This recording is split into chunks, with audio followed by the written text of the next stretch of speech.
good morning to you ପିଲାମାନେ ଭଲ ଅଛ ନା ଖାଇଛ ଖାଇଛ ନା ଆଚ୍ଛା ପିଲାମାନେ କହିଲ ତୁମେ ନିଜର ଛାଇ ବିଷୟରେ ଜାଣିଛ ଛାଇ ଛାଇ ଛାଇ ଜାଣିଛ ମତେ ଯେ ଛାଇ ବିଷୟରେ ଜାଣିଛୁ ଜାଣୁ ନା ତୁମେ ଛାଇ ବିଷୟରେ ଜାଣିଛ ଛାଇ ଆମର ନିଜର ଗୋଟିଏ ଛାଇ ଥାଏ ଛାଇ ଥାଏ ହେଲା ତମେ ଜନ୍ମ କୋଉଠାରେ ଅଛି ଆକାଶରେ ଅଛି ଜନ୍ମ ବିଷୟରେ ଆମେ ଗୋଟେ କଥା ଶୁଣିବ କଣ ଶୁଣିବ ଜନ୍ମର ଛାଇ ବିଷୟରେ ଜନ୍ମର ଛାଇ ବିଷୟରେ ଥରେ ଜନ୍ମ ଆକାଶରେ ଥିଲା କୋଉଠାରେ ଥିଲା ଆକାଶ ଥିଲା ତା ଛାଇ କୋଉଠି ପଡିଥିଲା ପୋଖରୀରେ ଦଳେ ପିଲାମାନଙ୍କର କଣ କରୁଥିଲେ ଦଳେ ପିଲାମାନଙ୍କର ମାନେ ଗଛରେ ବସିଥିଲେ ସେ ଦେଖିଲେ ଗଛକୁ ମାନେ ପୋଖରୀରେ ଗୋଟିଏ ଜନ୍ମ ଅଛି କଣ ଅଛି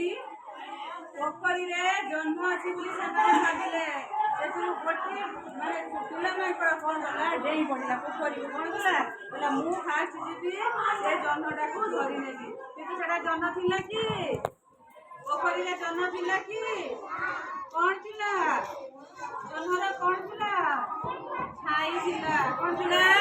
ଜହ୍ନର ଛାଇ ଥିଲା ସେ କୁଦା ମାରୁଥିବା ମାଙ୍କଡ଼ଟି ଜହ୍ନକୁ ଧରି ପାରିଲା କି ଜହ୍ନକୁ ଧରି ପାରିଲା କି କାହିଁକି ଧରି ପାରିଲାନି କାହିଁକି ଜହ୍ନକୁ ଧରି ପାରିଲା ନାହିଁ କାରଣ ଜହ୍ନ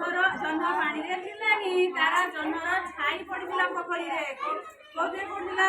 ପୋଖରୀରେ ତା ଛାଇ ପଡିଥିଲା ତ ମାଙ୍କଡ଼ଟି ଯୋଉ କୁଦା ମାରିଲା ସେ ଭାବିଲା କଣ ବୋଧହୁଏ ସେ ମୋର ମାନେ ଇଏ ଯୋଜନା ଶୁଣି ଡରି ଲୁଚି ଯାଇଥିବ କଣ ହେଇଥିବ ଡରି ଲୁଚି ଯାଇଥିବ ସେ ଭାବିକି କଣ କଲା ଛାଇ ବିଷୟରେ ବୁଝିପାରିଲ ନା ଆହୁରି ପୁଣି ସେ ପାଣିରୁ ବାହାରିଲା କହିଲା କଣ ଏ ଜହ୍ନ ମୋର ଇଏରେ କଣ ଯୋଜନା ଶୁଣିକି ଲୁଚି ଯାଇଛି କଣ ହେଇଥିବେ ସାଙ୍ଗରେ କହିବ ହେଲା ସେ ମାଙ୍କଡ଼ର ଯୋଜନା ଶୁଣିଦେଲା ଭାବିଲା ଜହ୍ନ ଶୁଣିକି କଣ ହେଇଛି ଲୁଚି ଯାଇଛି ପୁଣି ଥରେ କଣ କଲେ ସମସ୍ତେ ମିଶିକରି ଜହ୍ନକୁ ଆଉ ଯୋଉ ପୁରା ଦଳେ ମାଙ୍କଡ଼ ମାନେ ଥିଲେ ମିଶିକରି ତାକୁ ଧରିବା ପାଇଁ ଚେଷ୍ଟା କଲେ କିନ୍ତୁ ଜହ୍ନକୁ ଧରି ପାରିଲେ ନାହିଁ ତଥାପି କଣ ହେଲା ଜହ୍ନର ଛାଇ ପଡିଥିଲା ପୋଖରୀରେ ପୋଖରୀରେ ପଡିଥିଲା ଏମାନେ ଡାଳକୁ ଡାଳ ହାତ ଧରା ଧରି ହେଇକି କଣ ହେଲେ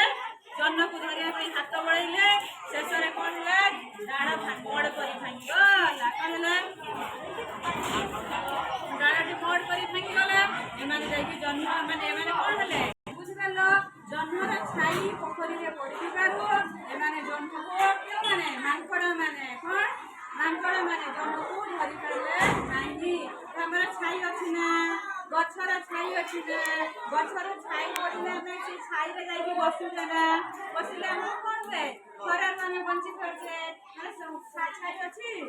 ସମସ୍ତେ ଛାଇ ଅଛି ହଁ ଛାଇ ଅଛି ବୁଝିପାରିଲ ନା